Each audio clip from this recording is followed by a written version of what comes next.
Perfecto, podemos empezar. Bien, muchas gracias. Muy buenas tardes nuevamente con todos y cada uno de ustedes. Podemos empezar, creo, haciendo como la sesión anterior, un muy breve y rápido repaso de los temas que conversábamos en la última clase. Bien, como ustedes recuerdan, ¿no? Este curso está dividido en 5 sesiones. Hemos ya abordado la primera y la segunda. En la primera sesión, lo relacionado a los aspectos generales de la corrupción, hemos planteado algunas cuestiones preliminares y hemos reflexionado juntos de algunos temas eh, previos, ¿no? Para poder entrar ya de lleno al abordaje del tema que nos convoca, que es el de prevención y control de la corrupción. En la clase pasada hemos abordado sobre los mecanismos de participación ciudadana en la prevención de la corrupción, ¿no? Y en esta sesión, como ustedes recordarán, un poco hemos conversado respecto de todo este sistema que vienen a constituir pues los mecanismos de participación ciudadana, que no son otra cosa más que aquello que permite, ¿no? En su conjunto, la participación activa de la sociedad civil en los asuntos públicos, en los asuntos cuyas decisiones de Estado van a tener una consecuencia o una incidencia directa en cada uno de los derechos ciudadanos que nos asisten, ¿no? Entonces, conversábamos un poco en la sesión anterior sobre algunos mecanismos que están contemplados pues, en la norma que los regula, que es la ley 26.300, recordarán ustedes, ¿no? La ley de los derechos de participación y control de los ciudadanos, que entre otros menciona, por ejemplo, al acceso a la información pública, como uno de los mecanismos de participación ciudadana en el Perú, ¿no? Y fue precisamente a partir de este tema el que empezaba en la sesión anterior mi abordaje de los mecanismos de participación ciudadana, resaltando, relevando su importancia en la prevención de posibles o presuntos actos de corrupción en nuestro país, ¿no? Recordarán ustedes también que, bueno, no solo el acceso a la información pública, también la participación de todos y cada uno de ustedes permitió que se puedan identificar otros tantos, ¿no? Como el referéndum, por ejemplo, como la iniciativa en la formación de las leyes, la iniciativa legislativa, la iniciativa para la reforma constitucional, la consulta previa, ¿no? Que tanto se habla también y que es muy importante, sobre todo cuando hablamos, pues, de pueblos o comunidades indígenas en nuestra Amazonía o en las zonas de selva central, que pueden ver afectados sus derechos con ocasión de actividades económicas que puedan realizarse en sus territorios ancestrales, ¿no? Y desde el convenio 169 de la OIT se reconoce este derecho a la consulta previa como una exigencia que debe cumplir quien desea invertir y desarrollar alguna actividad en esta zona que vaya a generar un impacto en su forma y modo de vida, de realizar pues la consulta previa. Ojo que la consulta previa no es necesariamente la obtención de la autorización de la comunidad para que el proyecto o la obra se pueda ejecutar, ¿no? No es una condicionante ni es una autorización por sí misma o per se, pero sí es una obligación el realizar este proceso de consulta previa, y esta pues también está considerada y contemplada en la ley 26.300 como uno de los mecanismos de participación ciudadana que se reconocen en nuestro país, ¿no? Hablábamos también de la revocatoria de autoridades o la remoción de autoridades como otro mecanismo de participación ciudadana que tenemos, ¿no? Como peruanos y peruanas, para poder también ejercer un control y sobre todo hacer incidencia en acciones de prevención de posibles actos de corrupción, ¿no? La rendición de cuentas, conversamos un poco de estas audiencias públicas de rendición de cuentas que están obligadas a hacer, por ejemplo, los gobiernos locales, los gobiernos regionales, y un poco les comentaba cómo había sido la experiencia en una audiencia de rendición de públicas en concreto, en Lima, en el distrito del Rímac, recuerdo bien. Y bueno, pues repasando un poco sobre los distintos mecanismos de participación ciudadana que están comprendidas en esta norma, identificamos también el acceso y a la información pública, que fue justamente uno de los que abordamos con mayor detalle en la sesión anterior, ¿no? Esto aparejado pues con el deber de transparencia, ¿no? Hablábamos de estas, recordarán ustedes, dos caras de la misma moneda, ¿no? La transparencia y el acceso a la información pública. Conversábamos también un poco sobre el libro de reclamaciones y sobre las oficinas de integridad institucionales, ¿no? Sobre la transparencia, la transparencia en concreto. Recordemos pues que hay que tiene pues como finalidad, ¿no? El promover, ¿no? Tanto la transparencia como el acceso a la información pública buscan promover esta transparencia en los actos de Estado para regular pues también el ejercicio del derecho fundamental de acceso a la información pública. Conversábamos sobre los portales de transparencia, por ejemplo, y muy rápidamente sobre qué información debería contener un portal de transparencia de las entidades del Estado, como los datos generales de la entidad, la información presupuestaria, la información de bienes y servicios.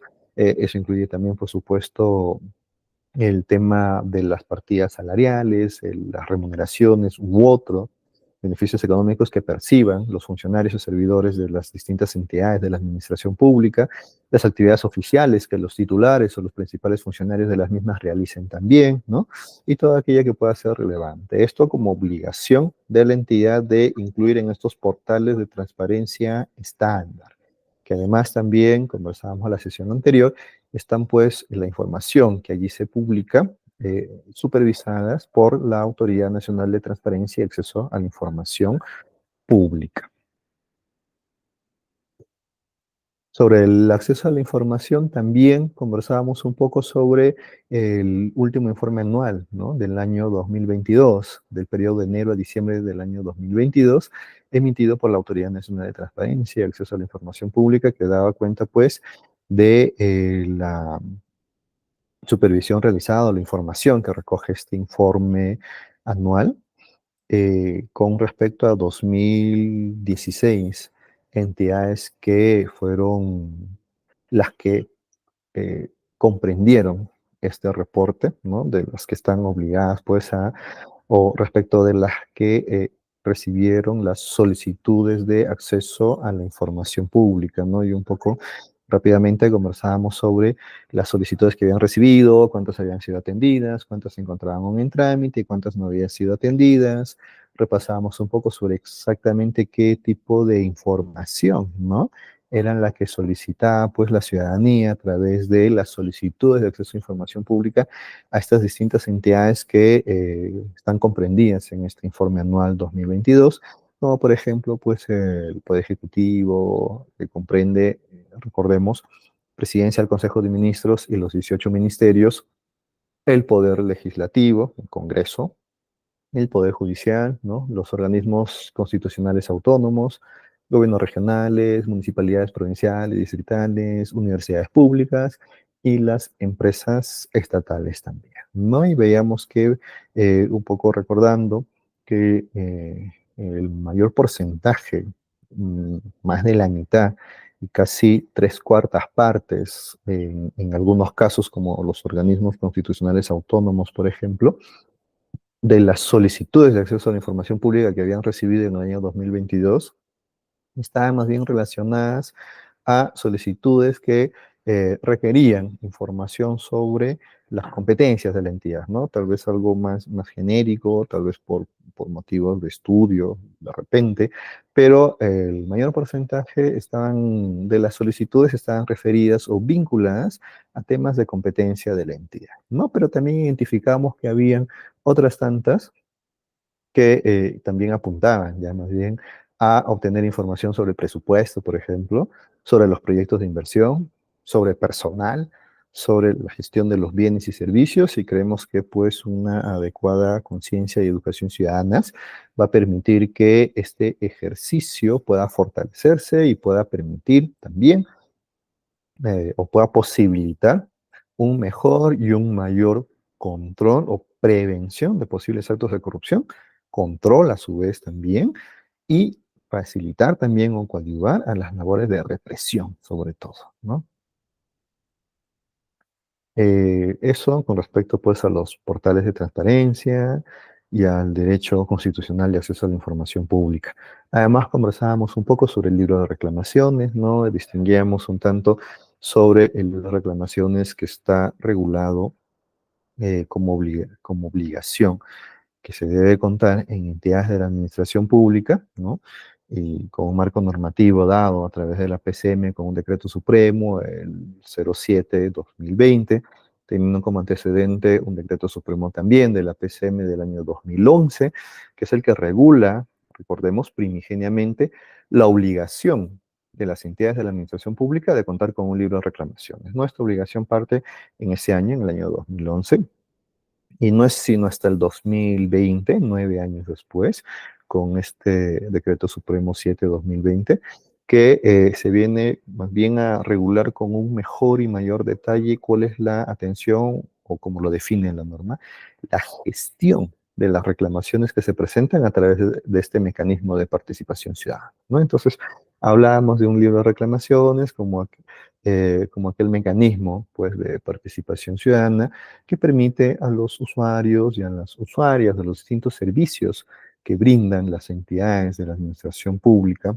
o las empresas que también tienen prerrogativas de gestión pública, para poder formular, ¿no?, nuestros reclamos por alguna insatisfacción que tengamos o disconformidad, sea con la atención que hayamos recibido, sea por el tiempo que se hayan tomado en atendernos, por la información que se nos haya brindado, sea insuficiente, deficiente, poca o ninguna, sea por el trato que hayamos recibido durante la atención, sea el trato profesional, amable, cordial, sobre la posibilidad de acceder también a la prestación de los servicios o los bienes que brinda la determinada entidad. Y les comentaba, por ejemplo, de una labor de supervisión que habíamos tenido la oportunidad de realizar en mi experiencia en la Defensoría del Pueblo, en la que, pues, con la norma ya derogada y vigente en aquel momento, en el año 2015, quisimos, pues, hacer un diagnóstico de cuántas entidades contaban con su libro de reclamaciones debidamente implementados,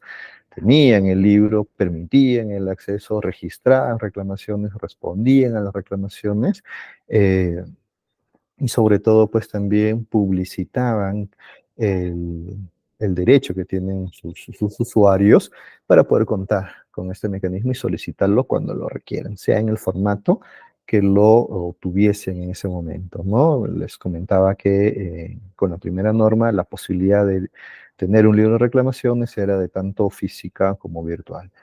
Norma vigente más bien lo que apunta es a tener un formato estándar, una plataforma virtual que está alojada en la página gov.pe y que más bien facilita muchísimo el registro de una reclamación porque hay que llenar solo unos 4 o 5 ítems muy concretos, muy puntuales, que, como reitero, debe facilitar, pues, el registro, ¿no? Y la norma más bien ya viene a desarrollar un poco más sobre la obligación de la publicidad, sobre la designación del funcionario, servidor que va a ser responsable de la atención de las reclamaciones que puedan presentarse a través de este mecanismo de participación ciudadana, o quizá también sobre el plazo para poder responder y recibir una contestación a nuestra reclamación, teniendo siempre la posibilidad, la entidad de la administración pública, frente a alguna atingencia que pueda presentarse en sus instalaciones, a que ésta sea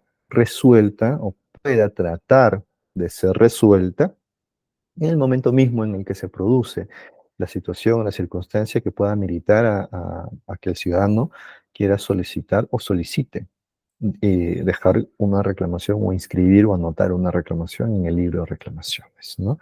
Entonces, hay siempre esa primera posibilidad de la manifestación de insatisfacción del ciudadano con la atención que viene recibiendo, para que de esa manera también la administración tenga esa primera posibilidad de tratar de resolver o de atender esa, esa circunstancia, esa situación reclamada, y tratar, por supuesto, también de resolverla, ¿no? Tratar de resolverla.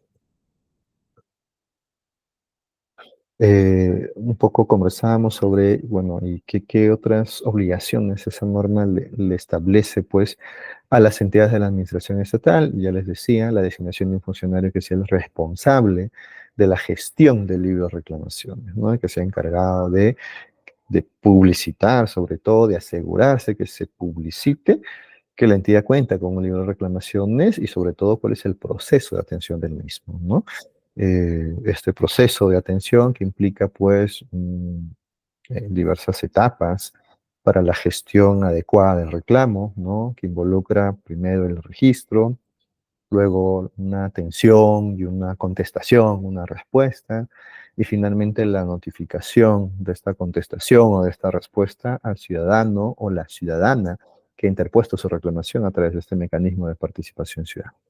El plazo, recordemos, para que la entidad de la administración pública responda es de 30 días útiles que se cuentan a partir del día siguiente de su registro en el libro de reclamaciones, ¿no? Y finalmente conversábamos un poco sobre las oficinas de integridad, pero básicamente para poder referirles que en las mismas cuentan o gracias a la implementación de políticas de integridad dentro de las propias instituciones, que parten, por supuesto, con tareas, charlas y trabajo con los propios servidores de la institución, es contar con un mecanismo que facilite las denuncias por posibles o presuntos actos de corrupción, también en una página electrónica que está alojada en la plataforma del gov.pe, ¿no? Donde podemos ingresar una denuncia por corrupción y que nos va a permitir, pues, este formulario que también les compartí la sesión anterior, poder identificar en qué entidad ocurrió la situación que vamos a denunciar, en qué departamento, en qué región se ha producido la misma, cuándo ocurrió, una pequeña descripción, identificando cuál pudo haber sido el tema que estamos advirtiendo, que estamos denunciando, ¿no? Y el formulario, recordemos, nos permite identificar o escoger de diversos temas. Si ninguno de los que queremos del tema que se va a denunciar está comprendido en el listado, igual tenemos la opción de una casilla en blanco para poder allí poner la descripción del tema que queremos denunciar, la posibilidad de adjuntar alguna información con un archivo y sobre todo de poder pedir también que la institución pueda guardar la debida reserva de la identidad del denunciante, ¿no? O sea que pueda ser o pueda haber ingresado esta denuncia un propio servidor o trabajador de la misma institución o un ciudadano pues que sea ajeno a la institución propiamente, ¿no? Entonces, estos se constituyen, pues, señores, algunos de los principales mecanismos de participación ciudadana que conversábamos y comentábamos en la clase anterior para eh, poder coadyuvar, ¿no? Desde el ejercicio de nuestra ciudadanía con acciones concretas de prevención y control de la corrupción. En la sesión de hoy vamos a abordar, ¿no? El tema relacionado al Sistema Nacional de Control en la gestión pública. Si podemos avanzar con la presentación, por favor. Adelante. Bien, algunos aspectos algunos aspectos conceptuales en torno al control gubernamental y del Sistema Nacional de Control, ¿no? Bueno, sobre ello vamos a desarrollar un par de temas en concreto, ¿no? El control gubernamental en función de quién lo ejerce y en función del momento de su ejercicio, recordando pues que el control gubernamental es un proceso integral y permanente.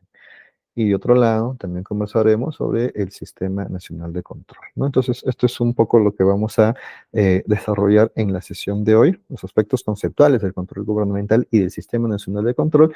Y dentro de este tema macro, vamos a conversar un poco sobre el control gubernamental en función de quién ejerce y en función del momento de su ejercicio, así como del Sistema Nacional de Control. Adelante, por favor. Bien, el control gubernamental en función de quién lo ejerce, ¿no?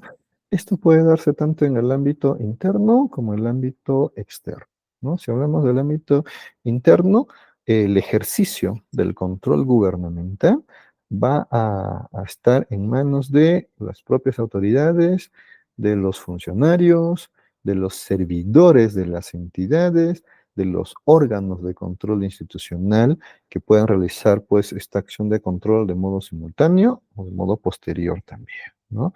Si hablamos pues en función de quién lo ejerce desde el ámbito externo, tenemos aquí que identificar a un conjunto de políticas, normas, métodos y procedimientos técnicos que se va a aplicar desde la Contraloría General de la República u otro órgano del Sistema Nacional del Control que pueda desarrollar esta acción por encargo de la Contraloría. Y lo vamos a conversar más adelante cuando abordemos pues lo concerniente a estas sociedades que pueden realizar estas acciones de control o estas operaciones o acciones de control.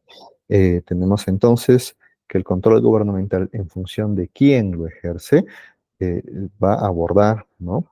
Este ejercicio tanto en el aspecto interno como en el aspecto externo. En el primero, estas acciones de control pueden ser previas, pueden ser simultáneas o pueden ser posteriores, mientras que si hablamos de un control en función de quién ejerce en el ámbito externo, este control es más bien selectivo y regularmente posterior. Siguiente, por favor. El control gubernamental en función del momento de su ejercicio. En función del momento de su ejercicio podemos distinguir tres momentos, el previo, el simultáneo y el posterior. En los dos primeros, si es un control previo o es un control simultáneo, ¿no? Vamos a ampararnos y basarnos en la norma pues que regula todo el Sistema Nacional de Control, que es la Ley 27785, la Ley 27.785, la Ley Orgánica del Sistema Nacional de Control y de la Contraloría General de la República, ¿no? Entonces, esta es la norma que ahora vamos un poco a desglosar, que es la que regula todo el Sistema Nacional de Control y la Contraloría General de la República, que además, pues, para otros actos en concreto se va a ver también amparada en algunas normas expresas o en directivas emitidas por la propia Contraloría que van a más bien a desarrollar algunos aspectos ya más concretos a más puntuales, ¿no? Entonces, ello no significa, ¿no?, la existencia de otra normativa adicional o directivas complementarias que en ningún caso esto va a conllevar, ¿no?, a injerencia en los procesos de dirección o gerencia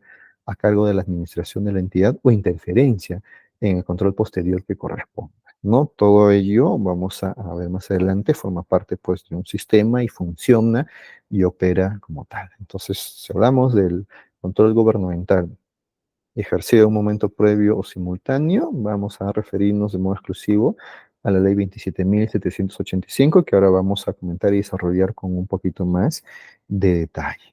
Si hablamos de un control gubernamental, en cambio, que se ejerce en un momento posterior, aquí vamos a ver, como mencionamos también hace un instante, respecto del externo, ¿no? Y tiene mucho que ver por quién lo ejerce, si es un externo, y normalmente se hace, mencionamos también de forma posterior. ¿Y cómo se materializa? ¿A través de qué? Pues a través de auditoría, ¿no? Hablamos de una auditoría financiera, hablamos de una auditoría de desempeño, hablamos de una auditoría de cumplimiento, y en una auditoría de cumplimiento la vamos a evidenciar o la vamos a advertir normalmente pues cuando ya hay acciones de control previas o simultáneas que han decantado en un informe que ha podido advertir posiblemente algunas situaciones de riesgo, ¿no? O algunas situaciones de posibles deficiencias que haya advertido la Contraloría y que hayan merecido que en su momento se hayan planteado las recomendaciones del caso al titular de la entidad que ha sido sujeta a la acción de control. Obviamente, esas recomendaciones vienen también con un plazo que se les concede para que puedan tomar las medidas correctivas y tomar las medidas que puedan evitar que esas situaciones de riesgo vuelvan a presentarse nuevamente en el futuro. Entonces, una auditoría de cumplimiento va por allí, ¿no? Va más bien a poder establecer si es que lo que ya se advirtió en su momento como una vulnerabilidad, como un posible riesgo que tuvo en su oportunidad un informe con las debidas recomendaciones, pues verificar si estas han sido materias de subsanación o qué atención o medida han sido tomadas desde la administración pública para poder superarlas y para poder evitar que esas situaciones de riesgo, ¿no?, sigan afectando a la entidad o ya no vuelvan a presentarse más en el futuro, ¿no? Y otras que las normas en concreto específicas o las directivas también establezcan. Siguiente, por favor. Pues bien, hablamos del control gubernamental, pero ¿qué es propiamente entonces el control gubernamental? No es más que la supervisión, vigilancia y verificación de los actos y resultados de la gestión pública, ¿no? Entonces, esto es propiamente el control gubernamental en su noción más sencilla, más didáctica, más práctica. Hablamos entonces o tengamos presente que la inconducta funcional también puede darse por la falta de eficiencia, eficacia, oportunidad y transparencia en el uso de los recursos públicos, ¿no? Y esto, traigamos a colación lo que veníamos conversando justamente desde la primera sesión, cuando hablamos pues de eficiencia, eficacia y la oportunidad o transparencia en el uso de los recursos, un poco conversábamos sobre no solo acciones que hayan devenido, pues en actos ya más evidentes de acciones u omisiones que han producido o que se han producido por actos de corrupción de funcionarios o servidores públicos, ¿no? Como obras que se licitan, que se pagan, que nunca se ejecutan y que nunca entran en operación. Es evidente el puente que se construye, que una semana después se desploma o se cae.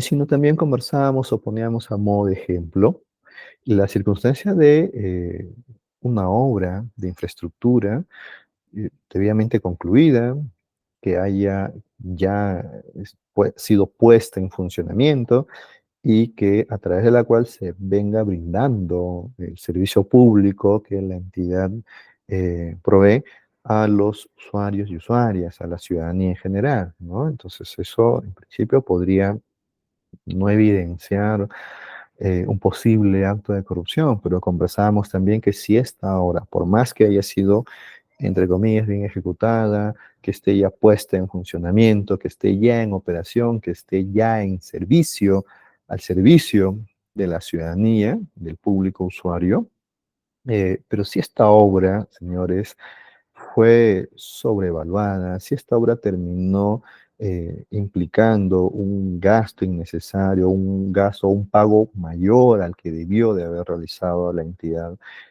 convocante, si se terminó sobrevaluando, por tanto, entonces también eso es pasible de una acción de control, porque si bien la obra se ejecutó, está funcionando y está al servicio ya de la ciudadanía, el hecho de que se haya invertido allí más de lo que realmente se debió de pagar por la misma, hace que ese plus, que ese dinero de más cancelado, que esos miles o millones de soles de más que esa obra costó por haber sido sobrevaluada, eh, incida directa y negativamente en el ejercicio y goce de otros derechos ciudadanos porque es un recurso que ya no pudo utilizar la administración para la ejecución de alguna otra obra que también necesitaba la población, ¿no? De alguna otra obra de necesidad social, ¿no? Y un poco conversábamos pues en la primera sesión de cuál era el costo de la corrupción según un estudio contratado por la Contraloría, y recordarán, hablábamos de 23.000 millones de soles,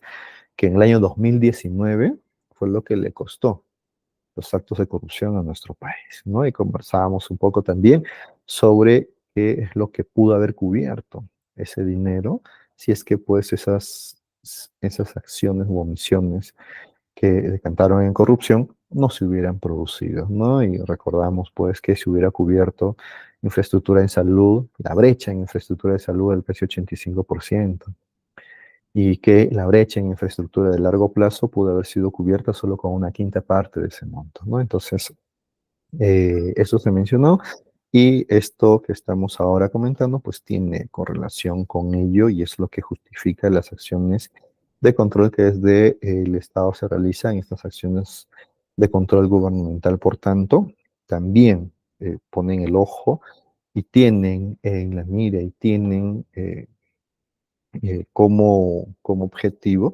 el poder advertir estas situaciones, no solo de un inadecuado o evidente, inadecuado o mal uso de bienes o recursos públicos, sino también donde situaciones donde se presenta una posible ineficiencia o ineficacia en el uso de los bienes y recursos estatales. Siguiente, por favor. Bien, un poco recordamos el marco normativo que regula todo el Sistema Nacional de Control, parte desde la Constitución Política del Perú, ¿no? La Ley Orgánica del Sistema Nacional de Control y de la Contraloría General de la República, hace un momento lo mencionamos, ¿no? La 27785, que es la que vamos ahora a conversar con más detalle, y las normas generales, pues, de control gubernamental, que son las que se dan de modo complementario en diversos temas ya más específicos. Adelante, por favor.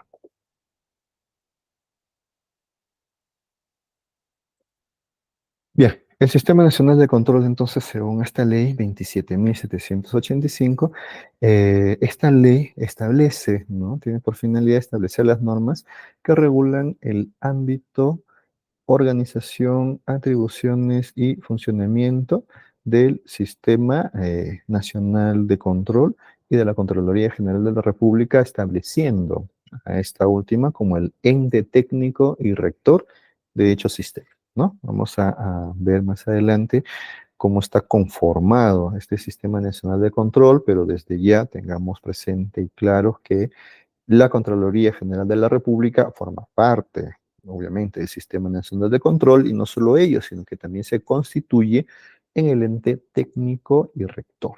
La Contraloría es el rector del Sistema Nacional de Control. Siguiente, por favor. El ámbito de aplicación de esta ley, ¿no? La ley 27.785, ¿en qué ámbito se aplica? ¿En qué ámbito puede esta ley aplicarse o qué regula su aplicación? Las normas contenidas en la presente ley y aquellas que emita la Contraloría son aplicables a todas las entidades sujetas a control por el sistema, independientemente de su régimen legal y fuente de financiamiento bajo el cual opere, ¿no? Entonces, tenemos que las entidades sujetas a control, que también repasábamos en alguna sesión, siguiente, por favor, son básicamente las entidades del Poder Ejecutivo, el Poder Legislativo, Poder Judicial, ¿no? El Poder Ejecutivo, recordemos, Presidencia del Consejo de Ministros, más los 18 ministerios. Poder Legislativo, Congreso de la República, Poder Judicial, los organismos constitucionalmente autónomos, pueden ser, pues, Banco Central de Reserva, Ministerio Público, es un organismo constitucionalmente autónomo también, la propia Defensoría del Pueblo, organismos reguladores. Tenemos, pues, por ejemplo, la Superintendencia Nacional de Servicios de Saneamiento, la SUNAS, el organismo supervisor de la inversión privada en telecomunicaciones, el OCIPTEL, el organismo supervisor de la inversión en energía y minería, el OCINERMIN, ¿no? Y así otros tantos, el OCITRAN, etcétera. Eh, Entidades de los gobiernos regionales, pues hablamos de los propiamente los gobiernos regionales, tanto así también como las municipalidades provinciales y las municipalidades también distritales. Hablamos de empresas estatales, por ejemplo, Serapal, ¿no? Serapal es una empresa estatal, es la empresa encargada de la captación, tratamiento y distribución de agua potable en las provincias de Lima y Callao, así como de la captación y disposición de las aguas servidas en ambas provincias también, ¿no? Es la única empresa estatal a cargo de este servicio de saneamiento. Las otras empresas a nivel nacional que brindan el servicio de agua y saneamiento son empresas municipales, salvo dos empresas en el norte, Tumbes y Piura, que ya son empresas privadas, ¿no? Pero la única empresa estatal que brinda este servicio es Edapal. Está, por tanto, también como empresa del Estado sujeta a las acciones de control dentro del, o ejercidas dentro del Sistema Nacional de Control. También están sujetas a control las entidades privadas no gubernamentales y las entidades internacionales exclusivamente por aquellos recursos o bienes del Estado que perciban o que administren. Siguiente, por favor. ¿Cómo está conformado entonces el Sistema Nacional de Control? Veíamos hace un instante que este sistema, pues, tiene como ente rector a la Contraloría General de la República. ¿Quiénes más entonces conforman el sistema? Está conformado también por los órganos de control institucional, las OSIs, que se instalan dentro de cada entidad pública. Pero ojo, el funcionario responsable del órgano de control institucional, por ejemplo, ¿no? De la Defensoría del Pueblo, o del Ministerio de Justicia y Derechos Humanos, o del Ministerio de Desarrollo Agrario y Riego, etcétera, no es un funcionario que esté sujeto a mandato, etcétera, o que forme parte de la estructura orgánica de la propia entidad.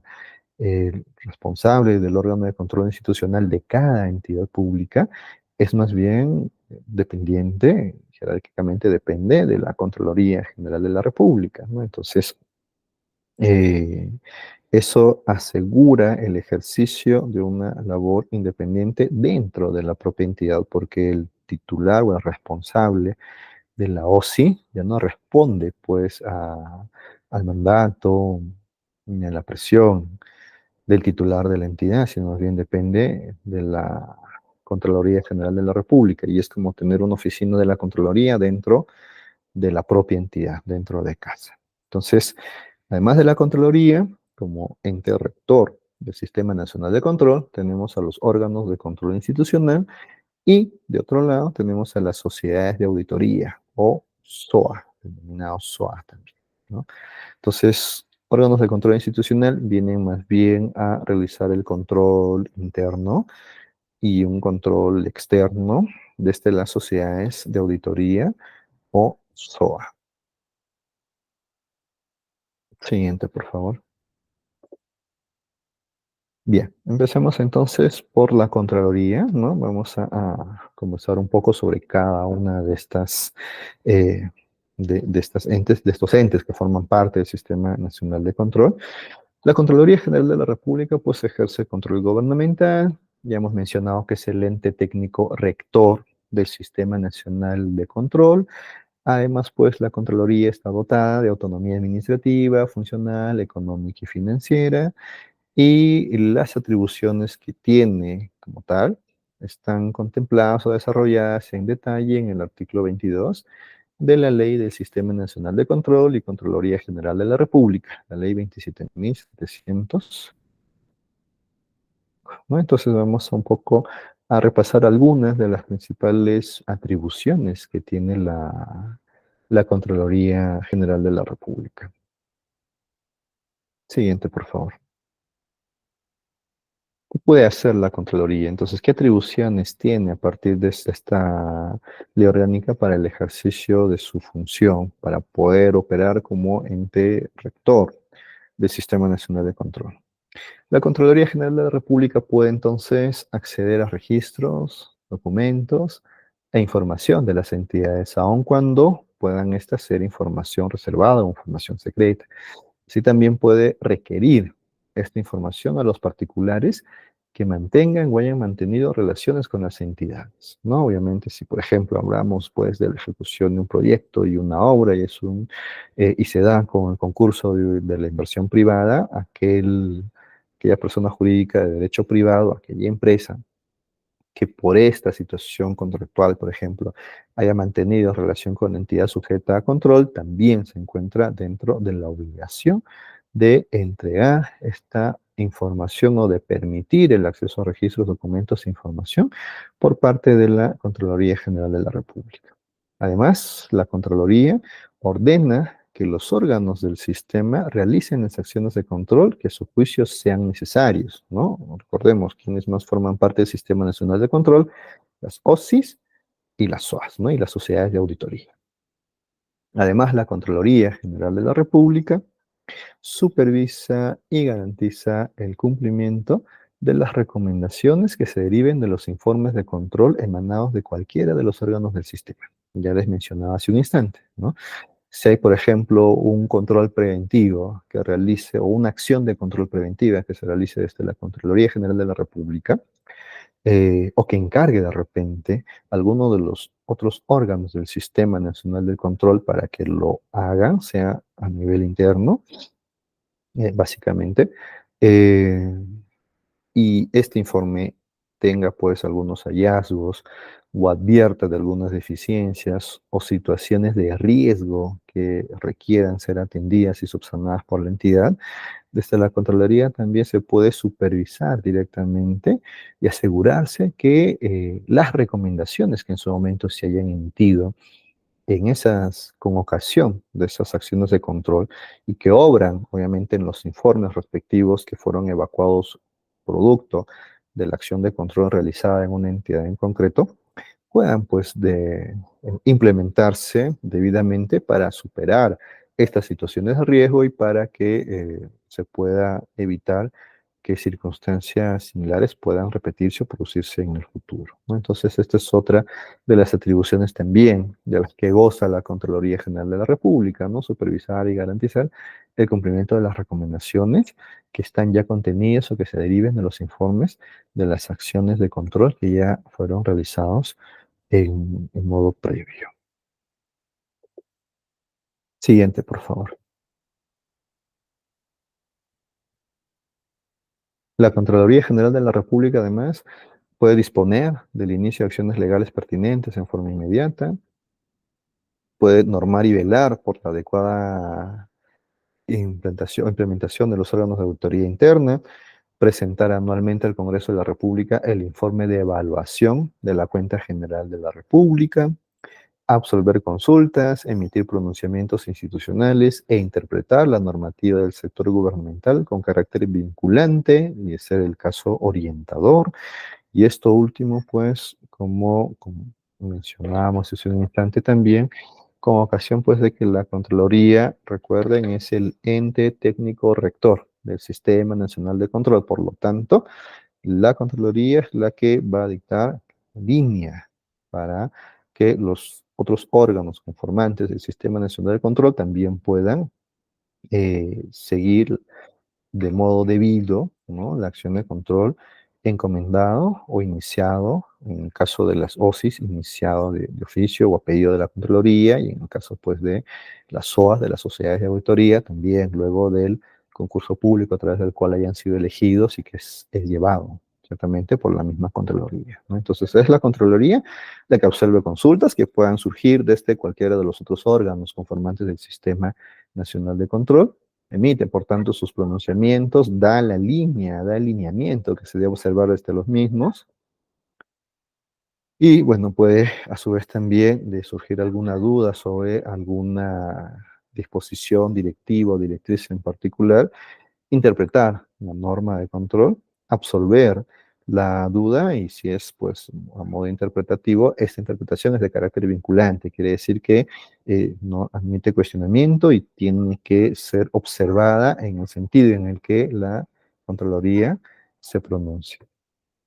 Siguiente, por favor. Además, la Contraloría cuenta como otra de sus atribuciones el aprobar el Plan Nacional de Control y los planes anuales de control de las entidades. Designa de manera exclusiva las sociedades de auditoría que se requieran a través del concurso público de méritos para efectuar auditoría en las entidades, ¿no? Y esto justo lo mencionábamos hace un instante, ¿no? Las sociedades de auditoría, como otro órgano también conformante del Sistema Nacional de Control, pues bueno, realizan las acciones de control de modo externo y normalmente posterior y su ejercicio se da o la posibilidad de que ellos puedan iniciar esta labor, sea luego de un concurso público de méritos, es decir, tienen que seguirse un concurso que conduce la Contraloría, que convoca la Contraloría, que es la que además la designa, ¿no? Luego de llevado a cabo este concurso, cuál es la sociedad de auditoría, la SOA, que va a encargarse de la acción de control o de la auditoría en las distintas entidades del Estado, ¿no? Entonces, Contraloría como ente técnico rector es la que designa de modo exclusivo cuál va a ser la sociedad de auditoría que luego de un concurso público sea pues la elegida para efectuar auditorías en las entidades. Además, la Contraloría puede requerir el apoyo o destaque, también dice la norma, de funcionarios y servidores de las entidades para la ejecución de actividades de control gubernamental. Y acá un caso en concreto, ¿no? Hace un par de meses estuve en comisión de servicio en el distrito de Huantán, en la provincia de Yauyos, ¿no? Que pertenece al departamento de Lima. Esta municipalidad distrital no cuenta con una oficina de control institucional, por tanto no hay un responsable de la OSI dentro de la municipalidad distrital, pero fue notificada por la Contraloría General de la República de una acción de control que estaba orientada a supervisar cuál era el uso que se le estaba dando a los bienes y recursos públicos, en concreto sobre los programas sociales que administra la municipalidad, ¿no? Vaso de leche, pensión 65. eh, Entonces, eh, ¿cómo así se pudo materializar esta acción de control que en principio debió de haberla ejercido la OSI de la municipalidad distrital, pero al no contar con un funcionario designado, eh, en principio, ¿cómo creen ustedes que podría haberse materializado una acción de control en esta municipalidad, ¿no? Yo les consulto ahora, les pido su participación. Si pueden de repente escribirlo en el chat, ¿cómo se les ocurre que pudo haberse llevado a cabo o pudo haberse materializado y hecho viable una acción de control en la Municipalidad Distrital de Huantán? Que en principio debió de haberle hecho la OSI, pero al no tener una OSI ni un responsable, por tanto, de la misma en funciones en este ámbito geográfico, eh, pudo de repente en principio no haber sido materia u objeto de una acción de control. Pero lo reitero, fue notificado por la Contraloría y la acción de control se llevó a cabo en unas 3 horas más o menos, en un solo día, con un informe que advirtió varias situaciones que representaban riesgos potenciales que la municipalidad debía pues superar y tomar alguna medida para que ello pueda superarse, ¿no? Entonces ahora les pido su participación. Nicole, James, Juan, Miguel, Sara, Luis, pueden escribir por el chat y comentar, por favor, cómo consideran ustedes que pudo hacerse efectiva esta acción de control en la municipalidad en concreto de la que estamos hablando. Profesor, buenas noches. Buenas noches, James. Sí, profesor, para participar al respecto, ¿no? Sí, adelante. Las veces que he observado es cuando ya es escandaloso, ¿no? La corrupción. Ahí recién yo pude observar que actúa la Contraloría, ¿no? A posteriori, ¿no? Pero de forma programada y de forma preventiva es muy raro desde mi punto de vista, ¿no? Y bueno, como usted dice, hay varias municipalidades, no solamente la que usted mencionó, hay varias municipalidades que no tienen la OSI, ¿no? No tienen la OSI y el único medio que se puede decir es la población, ¿no?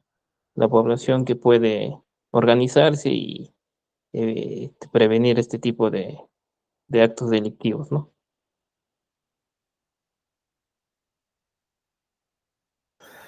Gracias, James. Y sí, muy, muy cierto lo que mencionas. Hay una percepción ciudadana, y lo comentábamos en la primera sesión, que pone pues a la corrupción como el principal problema que afronta nuestro país, ¿no? Y es una percepción nada gratuita, por cierto. Hay diversas situaciones que podemos ver a diario, eh, y que pues no hacen más que reafirmar esta sensación ciudadana de que estamos frente a un problema serio, grave, y de hecho lo es, y de tal suerte que se ubica como el principal problema, que lo identifican y varios estudios así lo han advertido. Te pregunto, aprovechando tu participación también, ¿cómo crees que se pudo haber efectuado esta acción de control en esta municipalidad en concreto que no cuenta con una OSI operativa? Sí, profesor, como le digo, ya cuando el problema o la corrupción es muy escandalosa, ¿no? Ahí recién actúan los órganos competentes.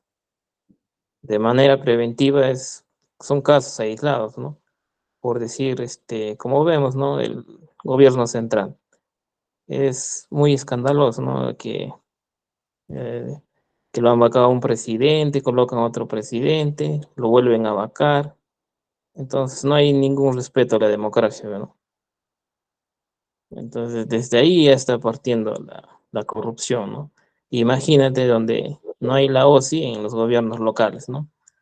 Yo soy trabajador de institución privada o de una empresa privada y bueno, es preocupante, ¿no? Que nosotros como trabajadores aportemos con nuestra quinta categoría al Estado y todo ese dinero se va en la corrupción, ¿no? O sea, yo creo que es bien cierto decir que la persona honesta es la persona que no encaja en la sociedad actualmente, ¿no? Es más bien se puede decir un pecado ser honesto, ¿no? He escuchado muchas veces que inclusive hay alcaldes que ya designan las obras, ¿no? Ya lo direccionan, ¿no? Inclusive ya le dan, los contratistas también ya le entregan su adelanto, ¿no? Para que esas obras lleguen a estos contratistas, ¿no? Entonces, no sé, tal vez con su apoyo de usted, ¿cómo se podría prevenir esto, ¿no? Gracias, James. A ver, Sara Pimentel en el chat dice, debería ser algo preventivo estar siempre visitando a la entidad.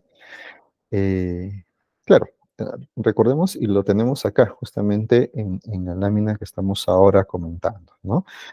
La Contraloría aprueba anualmente un plan nacional de control y planes anuales de control de las entidades. Es decir, hay acciones que pretenden ser de, de rango preventivo, sí, y ahí está la evidencia. Y en el caso en concreto que les mencionaba, de esta municipalidad del distrito de Huantán, de la provincia de Yauyos, del departamento de Lima, que no tiene una OSI, pero que fue notificada por la Contraloría de una acción de control preventivo. ¿Cómo se pudo ejecutar? Si en la misma municipalidad no hay un funcionario de la OSI, pues el funcionario de la OSI de la Municipalidad Provincial de Yauyos, de la que geográficamente depende este distrito, o donde se encuentra geográficamente este distrito, fue el que se designó desde la Contraloría General de la República como el responsable de llevar adelante esta acción de control, y por tanto fue el que se desplazó desde Yauyos provincia, capital de la provincia, al distrito de Huantán en la provincia de Yauyos para ejecutar esta acción de control, ¿no? Y esto pues es una de las atribuciones que tiene la Contraloría General de la República, y justamente lo acabamos de mencionar: requerir el apoyo y o destaque de funcionarios y servidores de las entidades para la ejecución de las actividades de control gubernamental. Si no tuviera esta posibilidad o esta atribución la Contraloría, pues hubiéramos tenido allí una primera dificultad desde la Contraloría General de la República para realizar una acción de control en una municipalidad que no cuenta con una OSI, ¿no? Entonces, el caso en concreto que les comento, que les menciono, posibilitó esta acción de control al programa, a los programas sociales que administra esta municipalidad distrital, y eso permite evidenciar, por ejemplo, que el responsable, la persona responsable del programa de vaso de leche de la gestión anterior, había terminado empadronando a personas que no vivían en el distrito o en el centro poblado que se había reportado como su domicilio, y por tanto al residir en teoría en el centro poblado le hacía merecedor al estar calificado dentro del sistema de focalización de hogares como una zona de pobreza o de extrema pobreza, ser beneficiarios o acceder a este programa social. Pero la persona no vivía allí. Entonces, la situación de riesgo que se advirtió fue precisamente esa, ¿no? La necesidad de que la nueva gestión tenga que realizar como que un barrido en sus diversos centros poblados para poder verificar que esas personas declaradas como beneficiarias, pues realmente tengan vivencia o residencia en esos centros poblados. Porque si están en Huancayo, que lo tienen a 3 horas, o están en Cañete, que lo tienen a 2 horas y media, más o menos, ¿no? Si están en cualquier otro lugar, menos en Guantán, menos en el centro poblado donde los tiene registrado o empadronados la municipalidad, pues estamos hablando de personas que no cumplen con la condición para poder ser beneficiarios de ese programa social, y por lo tanto la municipalidad no les debería dar ese beneficio, ¿no? Entonces, esa fue una, entre otras, de las situaciones vulnerabilidades o situaciones de riesgo que advirtió la Contraloría a través de esta acción de control, que fue posible gracias a que, como atribución, la Contraloría puede hacer el destaque o requerir el apoyo de algún otro funcionario. Y en este caso fue el responsable de la OSI, de la Municipalidad Provincial de Yauyos, el que viajó al distrito de Huantán y el que materializó esta acción de control, evacuó su informe, se lo alcanzó a la municipalidad, le dio un plazo para que pueda tomar las medidas del caso para superar esa situación de riesgo. Entonces, vemos cómo pues estas atribuciones en la práctica viabilizan, ¿no?, las acciones de control que tiene que llevar adelante la Contraloría, sea modo directo o sea a través de los distintos órganos que también forman parte del Sistema Nacional de Control. Siguiente, por favor.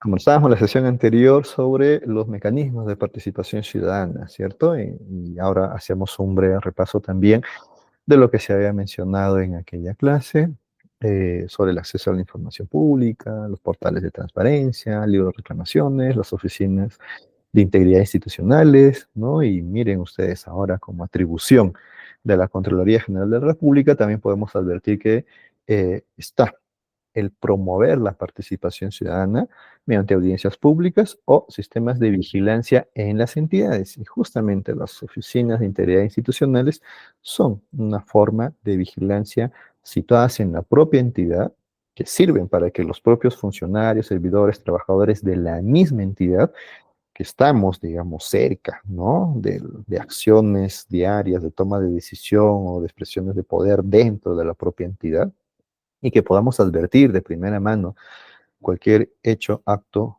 u omisión de corrupción, poder denunciarlos, ¿no? Y justamente también la semana pasada les mostraba un poco este portal que está alojado en la página del gov.pe, donde se pueden presentar denuncias y donde además se nos debe garantizar la reserva de la identidad para que no podamos ser objetos de represalias, pero eso sí, con la salvedad de que sí podría, si yo hago una denuncia maliciosa, ser pasible de una eventual sanción también, y lo vamos a ver en un momento más cuando abordemos las facultades de o la potestad sancionadora con la que cuenta la Contraloría, ¿no? Y una de esas sanciones también puede ir contra el propio denunciante si es que se demostrase que la denuncia fue maliciosa, es decir, si yo denuncio hechos infundados, hechos que no son ciertos, solo por tratar de perjudicar de pronto a alguien o sin tener mayor evidencia, ni indicio, ni mucho menos de un posible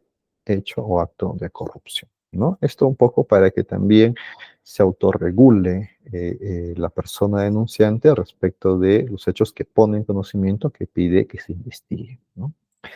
Además, la Contraloría General de la República, como atribuciones, entre sus atribuciones, pues cuentan, ¿no?, con la de recibir, registrar, examinar y fiscalizar las declaraciones juradas de ingresos y de bienes y rentas que deben presentar los funcionarios y servidores públicos obligados de acuerdo a ley. Esta es una acción netamente preventiva.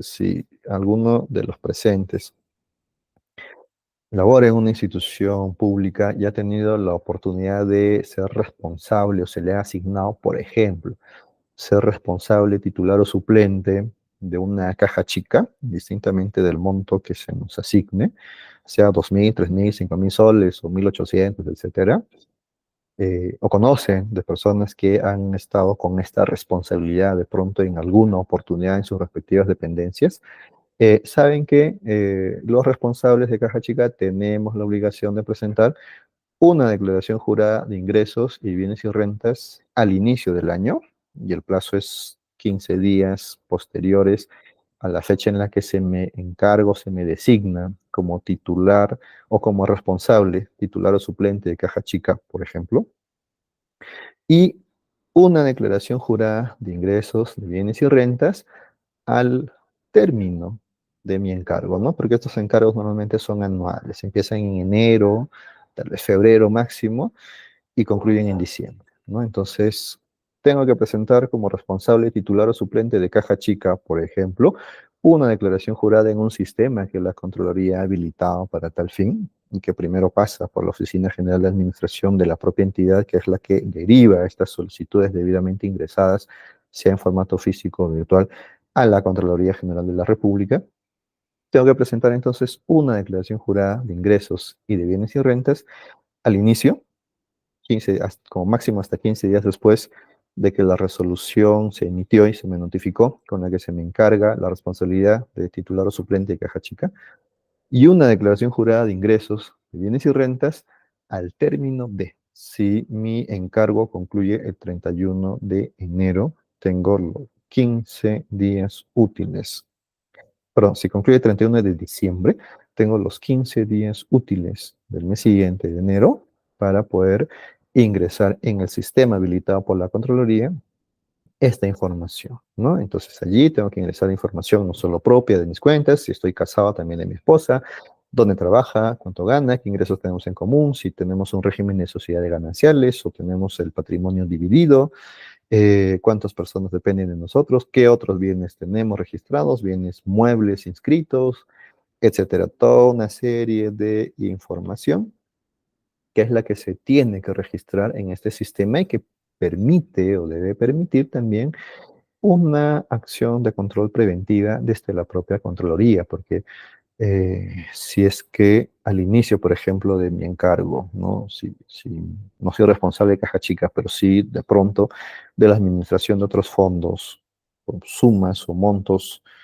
mayores, mucho, mucho mayores, puede evidenciar, ¿no? El análisis de esta declaración jurada de inicio y término del encargo, puede evidenciar si es que entre una y otra ha habido o pudo haber habido, ¿no?, un ingreso que no encuentre respaldo, o un recurso o un bien que yo declare que no encuentre respaldo, ¿no? Y allí veremos, pues, si el reloj que tengo efectivamente pude haberlo comprado con los ingresos que he declarado que tengo, ¿no? O con los bienes que he declarado que tengo, o con las deudas que también se declaran en este sistema, con las obligaciones que tengo pendientes en el sistema financiero, ¿no? Si tengo una deuda con el banco por una tarjeta de crédito, eso también tengo que declararlo en el sistema. Entonces, estas declaraciones juradas debidamente completadas deben servir y pueden servir para acciones de control preventivos, porque esos van a poder determinar también o establecer si pudiese haber un ligero o evidente o escandaloso desbalance patrimonial en mis cuentas, eh, respecto de cuando dejo el encargo a cuando lo asumí, ¿no? Y hablamos solo de declaraciones juradas de ingresos de bienes y rentas, porque además, si dentro de mi cargo o función tengo la asignación temporal de otros recursos mucho mayores, 10.000, 20.000, 30.000 soles para un evento, para una comisión, para desarrollar una feria en una ciudad y pagar a los proveedores, etcétera, eso me obliga a la presentación de una declaración jurada de intereses también, en donde ya no solamente voy a reportar la data económica propia, la de mi cónyuge, hasta mis hijos, sino también padres, madres y hasta suegros, suegras, respecto eh, de sus ingresos, su trabajo, bienes y rentas, obligaciones, deudas, etcétera. Entonces, la obligación va más allá y todo ello va a permitir, pues, contar con información que debería evidenciar o debería poder permitir que se realicen acciones de control preventivas y que sobre todo se puedan encontrar situaciones que meriten una investigación o que meriten una acción de control ya más específica, ¿no? Entonces, eso también es una atribución de la Contraloría, ¿no? El recibir, registrar, examinar y fiscalizar las declaraciones juradas de ingresos y bienes y rentas. Además, la Contraloría General de la República verifica y supervisa el cumplimiento de las disposiciones sobre prohibiciones e incompatibilidades de funcionarios y servidores públicos y otros, ¿no? Además, emite disposiciones y o procedimientos para implementar operativamente medidas y acciones contra la corrupción administrativa a través del control gubernamental, promoviendo una cultura de honestidad y probidad de la gestión pública, ¿no? Por ejemplo, una acción de control preventiva, ¿no? Muy concreta. Gobierno regional de Junín, Municipalidad Provincial de Huancayo, en la región Junín en concreto. Contraloría de la República, a través de su oficina regional de Junín, hizo acciones de control preventiva. ¿Sobre qué temas? Algo muy concreto el año pasado que lo hizo en los primeros meses del año. Verificar si estas designaciones o estos encargos de libre designación que pueden realizar el gobernador regional o el alcalde de una municipalidad provincial, por ejemplo, respecto de sus funcionarios o servidores de confianza, es decir, eh, un gobernador regional puede escoger libremente, la normalidad de esa potestad, al funcionario que va a designar como su gerente o su director regional de salud, por ejemplo, ¿no? O su gerente de desarrollo social, o su gerente de desarrollo económico. No tiene que convocar un concurso público, ni seguir un proceso de selección, ni mucho menos, lo puede hacer a libre elección, ¿no? Tiene esa posibilidad, tiene esa potestad. No obstante, la norma también le exige, si bien le da esa potestad de elegir libremente y designar libremente al funcionario de su confianza, también la norma exige que deba cumplir este funcionario de libre designación un perfil, debe cumplir unos requisitos mínimos, es decir, no puede ser designado, por ejemplo, director regional de educación en el gobierno regional de Junín, una persona que apenas haya concluido los estudios primarios o secundarios, ¿no? Tiene que tener un nivel de formación universitaria con estudios de especialización. Entonces, la acción de control en concreto que les comento, dada en estas dos instancias, Gobierno Regional de Junín y Municipalidad Provincial de Huancayo, ejecutada por la Oficina Regional o la Intendencia Regional de la Contraloría de Junín, de la región Junín, permitió evidenciar que varios de estos funcionarios de libre elección que estaban ya ejerciendo sus cargos no cumplían este perfil o este requisito mínimo.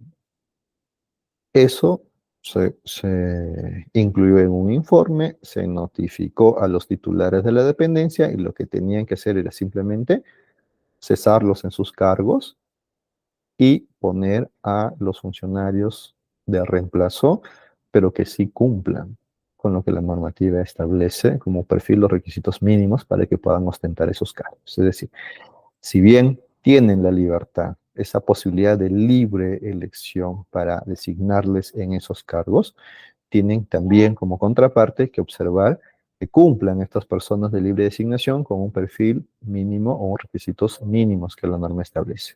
En su caso, esta acción de control preventiva permite establecer que no contaban con, varios de los funcionarios ya en sus cargos no contaban con este perfil mínimo, no cumplían con estos requisitos mínimos y por lo tanto recomendó que puedan ser reemplazados, cesados en sus cargos y reemplazados, y eso fue lo que hicieron ambas entidades de la administración pública, ¿no? Entonces,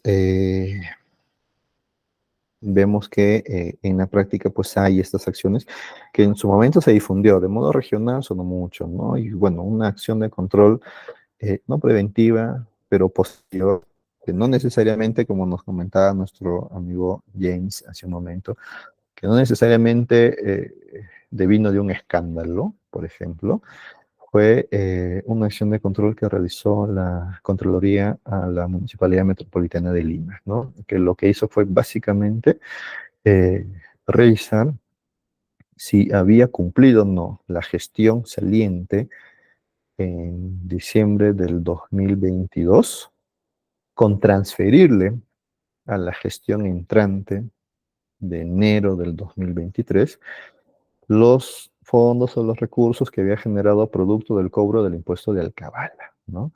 Y es que la ley le obliga a la municipalidad provincial, ¿no? A ser el que recaude ese monto y lo hizo a través del Servicio de Administración Tributaria, pero a su vez también la norma le obliga a que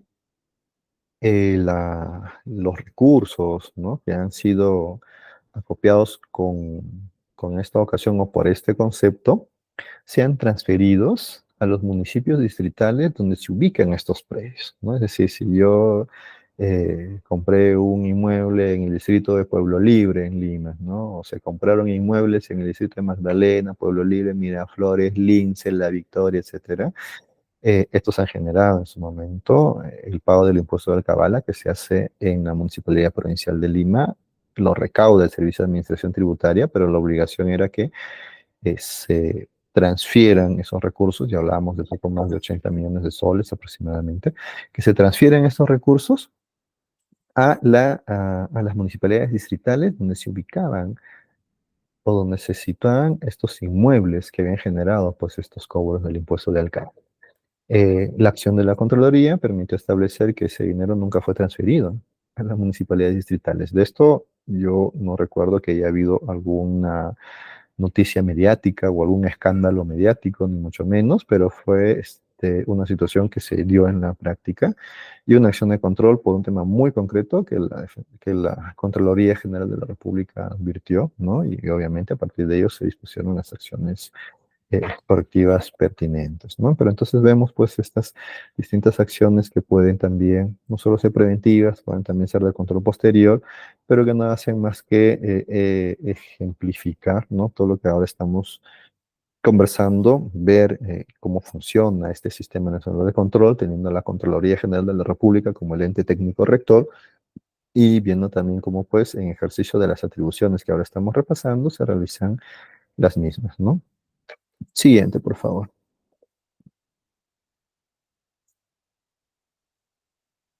Bien, como les mencionaba hace un instante, la Contraloría General de la República, pues como ente rector, tiene una serie de atribuciones que ya lo hemos visto, pero también ejerce una potestad sancionadora, ¿no? No ayuda mucho que tenga muchas potestades si es que no va a tener ese poder o esa fuerza coercitiva de obligar de algún modo al- a la entidad sujeta a control a que le brinde información o le permita poder revisar documentación, etcétera. Entonces, la Contraloría General de la República también cuenta con lo que llamamos la potestad sancionadora, ¿no? Y puede sancionar, por tanto, por infracciones al ejercicio de control que realice esta o las entidades que forman los órganos que forman parte del Sistema Nacional de Control, OSI, SOA, eh, como también puede ejercer su potestad sancionadora en materia de responsabilidad administrativa funcional. Siguiente, por favor.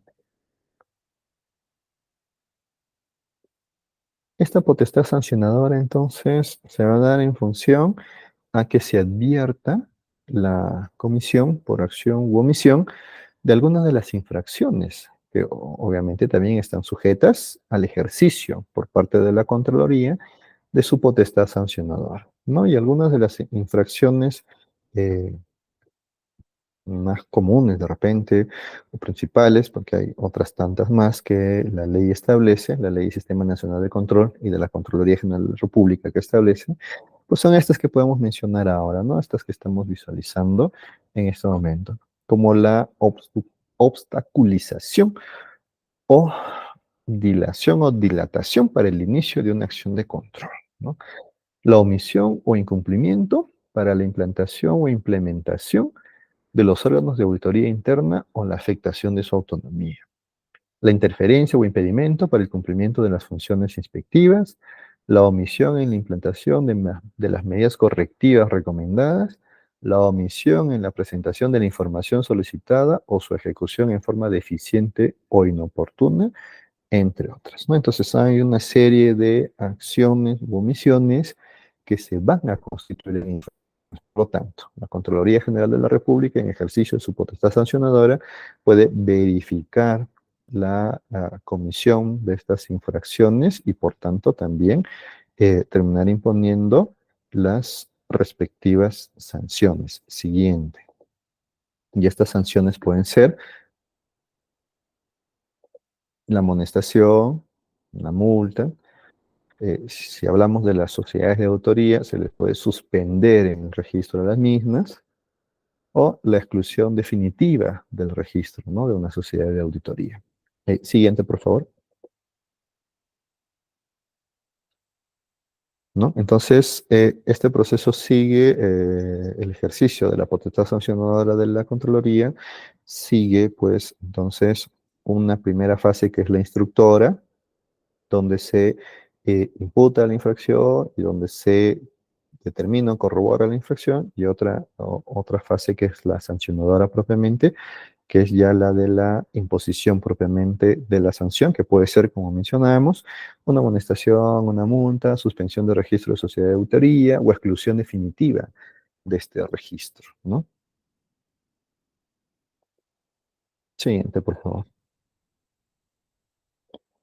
Bien, entonces eso es con respecto a Contraloría. Nos hemos tomado bastante tiempo para poder mencionarlo, y es que al ser la Contraloría General de la República no solo parte conformante del Sistema Nacional de Control, sino sobre todo su ente técnico rector, creo que valía la pena el poder detenernos un poco más en el mismo.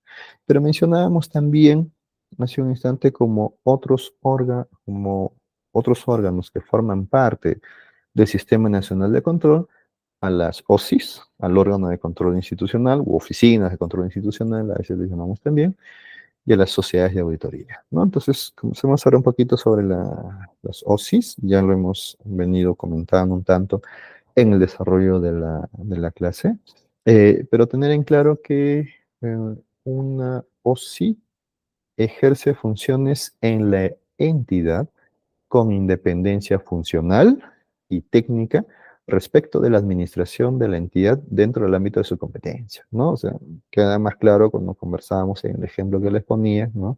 De un órgano de control institucional que está ubicado dentro de, o el órgano de control institucional de la Municipalidad Provincial de Lima, o de la Municipalidad Provincial de Yauyos, o de la Municipalidad Provincial de Chanchamayo, se me ocurre. Entonces, tenemos a la OSI como un órgano que está situado físicamente dentro de la propia entidad, pero cuyo responsable no forma parte del órgano, o no forma parte, ¿no?, propiamente de la institución, por lo tanto no debe, no está sujeto a una relación de subordinación ni jerarquía con el titular de esa entidad, ¿no? El responsable del órgano de control institucional responde directamente a Contraloría. Es una sede de Contraloría situada dentro de la propia entidad. Por lo tanto, ello debe asegurar que su accionar se dé en un marco de independencia funcional y técnica, sobre todo, respecto de la entidad donde se ubica, ¿no? No es que el órgano de control de la Municipalidad Provincial de Lima va, pues, a eh, tratar de pasar por agua tibia las situaciones de riesgo que puedan advertirse en esa entidad del Estado respecto del adecuado uso de los bienes o recursos públicos. Para nada. El órgano de control institucional de una institución actúa con independencia funcional y técnica respecto de el titular de esa entidad. Por lo tanto, eso debe asegurar un adecuado ejercicio de control simultáneo y control posterior también, sobre todo. Siguiente, por favor.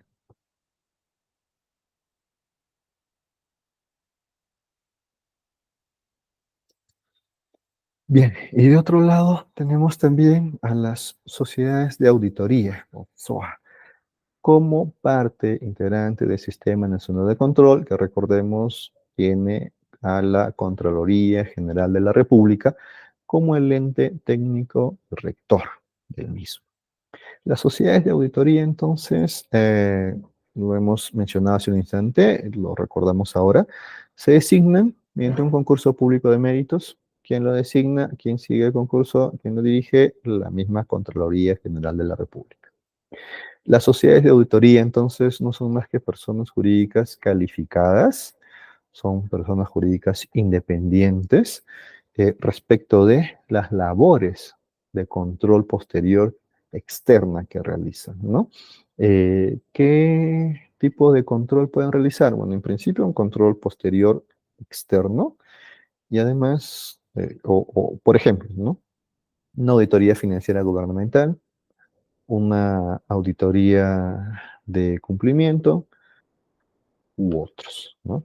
Entonces, las sociedades de auditoría, por tanto, también mencionamos, pueden ser pasibles o pueden incurrir en infracciones y ameritar infracciones, como lo hemos citado hace un instante, que puedan implicar, por ejemplo, que se les suspenda del registro de sociedades de auditoría o que se les excluya de modo definitivo del mismo, ¿no? Entonces, las sociedades de auditoría también son un órgano que forman parte del Sistema Nacional de Control y por tanto también están sujetos al lineamiento o a la línea que al respecto dicte el ente técnico rector, que es la Contraloría General de la República. Siguiente, por favor.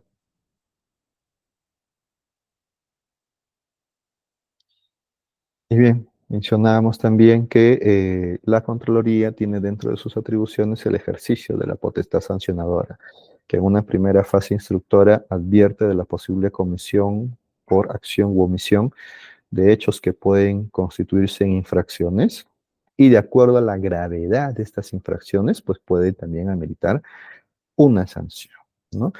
Y las personas sancionadas pues terminan normalmente en un registro, ¿no? Y dentro de la página electrónica de la Contraloría General de la República, podemos advertir, o podemos encontrar justamente, ¿no? Hay un registro o una relación de sanciones inscritas y vigentes. El último reporte está actualizado al 19 de marzo del 2024 y esto pues desde libre acceso. Cualquier persona puede ingresar a esta página electrónica y podemos ver allí o consultar allí la relación de aquellas sanciones que están inscritas y sobre todo vigentes, ¿no? Y la data es pues actualizado a hace 3 días atrás, al 19 de marzo, o sea, es muy reciente, muy vigente y valdría la pena poder consultarlo y los invito a que puedan también revisarla y consultarla. Y bueno, ya para finalizar, siguiente, un poco repasar con ustedes algunas noticias, ¿no? Algunas noticias que en su momento se publicitaron, que dan cuenta o evidencian o grafican un poco sobre las acciones de control eh, internas, externas, simultáneas, preventivas, posteriores, que se realizan desde los distintos órganos que forman parte del Sistema Nacional de Control respecto del adecuado uso de los bienes y recursos públicos, ¿no? Por ejemplo, acá la Contraloría inhabilita a funcionario del Gobierno Regional de Junín por irregularidades en una obra en una carretera departamental. En este caso, el órgano sancionador de la Contraloría resolvió imponer esta sanción de 4 años y 6 meses de inhabilitación para el ejercicio de la función pública a un funcionario del gobierno regional de Junín por irregularidades que cometió respecto de una obra de mejoramiento de una carretera que unía las provincias de Jauja y Tarma y que ocasionaban un perjuicio de poco más de medio millón de soles, ¿no? Bien, entonces, siguiente, por favor. Siguiente. Esta otra noticia, ¿no? La Contraloría no haya equipos médicos de Hospital El Carmen adquiridos también por el gobierno regional de Junín, ¿no? En este caso hablamos pues de que esta sede del Hospital El Carmen de Huancayo, que debía contar con un total de más de 5.500 equipos médicos, ¿no? Que fueron adquiridos por el gobierno regional de Junín entre los años 2018 y 2019, pues simplemente en una acción de control no fueron ubicados por los funcionarios de la Contraloría, ¿no?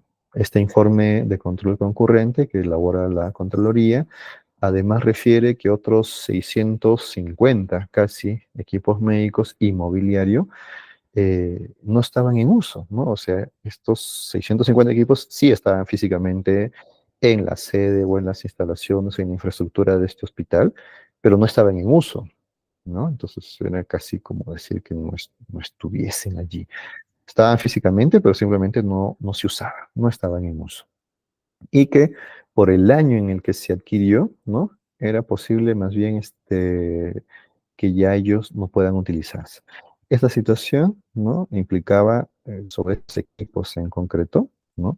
Un perjuicio económico de más de 21 millones de soles, ¿no? Entonces, el gobierno regional de Junín, pues, en esta acción de control evidenció que en este hospital, primero, no estaban muchos de los equipos que habían sido adquiridos, pero que no estaban físicamente donde deberían estar, y que otros tantos que sí estaban físicamente allí, simplemente estaban inoperativos.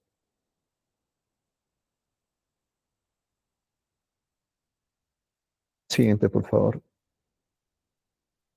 Nada más. Bien, y esto, bueno, ya lo he comentado hace un instante. Contraloría sobre el anterior gobierno edil de Lima, no transfirió 93 millones de soles a municipios distritales y a Invermed, ¿no? Lo mencionamos hace un instante. Está referido pues al impuesto de alcabala fundamentalmente y el servicio de administración tributaria que lo recaudó en su momento no cumplió con esta transferencia a diversos municipios distritales o a Invermed también, ¿no? Entonces esto igual fue materia de una acción de control, fue un informe de auditoría el que hizo la Contraloría General de la República en la que detectó esta situación. Bien, señores, con eso estoy dando por concluida la sesión de hoy. Les agradezco a todos y todas por su atención. Muchísimas gracias.